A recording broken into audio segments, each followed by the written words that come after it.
Hey you guys, this is Garrett Terrell. Welcome back to another sit down video. The video for today is going to be how to use your house to buy multiple houses.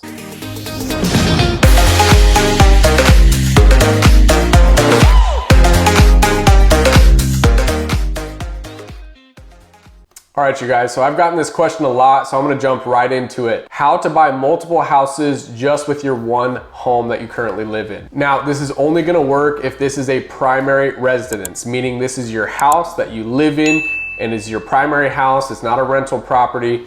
This is how you do it. So first thing you should do is go to your local bank or your credit union or wherever you do your personal financing or personal banking. You should go there and ask about what's called a home equity line of credit, a HELOC. You should ask your bank or lender or whoever you deal with, ask them about doing a HELOC on your primary residence. Now you should reach out to a couple different banks and see what they offer, but a lot of banks in my local market, they offer 100% loan to value HELOCs. Now, what does that mean? So what that means is that if you have a loan on your house for $250,000, but your house is worth $300,000, that means there's 50 grand in the middle of what's called equity. It's the difference between what your house is worth versus what you owe on it. So if you have 50 grand worth of equity, you can go to your local bank and get what's called a HELOC, a home equity line of credit.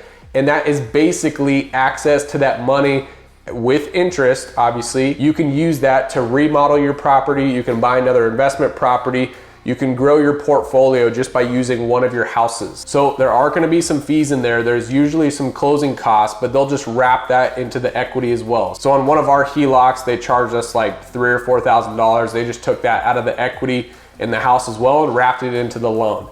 Now, I used the HELOC on one of my first properties to buy our next investment property, and that investment property to this day cash flows us about $1,200 a month. So it was an amazing investment, and I wish I could do this with all of my houses. So obviously a home equity line of credit is still a loan. So what I like to do with our rental property that we have with a HELOC is I like to take some of the cash flow every single month and apply that towards the principal of the HELOC so it'll pay off that quicker. So I have less debt, and then also when I pay off that debt, I now have access to another HELOC because it's pretty much a revolving line of credit. So this has been a huge part to building our portfolio is doing HELOCs. Now, you can do HELOCs on an investment property, but this is a high risk to a bank because if you default on that, they will be the second mortgage, so they will be the second lien holder who basically gets screwed over if you default on your loan and you go to a foreclosure. So they usually don't do investment property HELOCs, but I have seen some out there.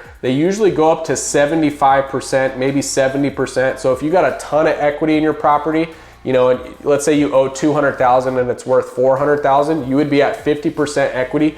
They can loan you that 20% on your investment property. You can take that and go out there and buy a couple more houses or a duplex or a triplex or whatever it is. You have access to that money. So if you want to grow your portfolio fast and start building your rental property portfolio, that's what you should do is go out and get a HELOC from your bank. They even have promos and specials and stuff like that to where they don't charge you fees if you get a HELOC with your personal bank. There's tons of incentives, tons of benefits out there. So go talk to your local bank, your local lender, and see what they offer as far as a HELOC. And sometimes they give you really good deals, low interest, you know, interest only for a certain amount of time. They have a ton of deals out there. So they want you to lend more money with them and you should take advantage of it, you guys.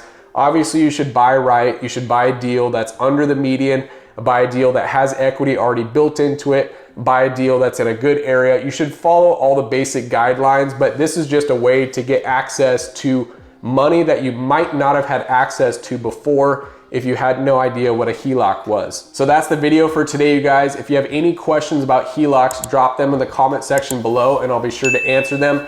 Make sure to like and subscribe and turn on the notification bell so you are alerted whenever I post a new video. So hopefully you guys have a good rest of your day. I will see you in the next video and talk to you soon.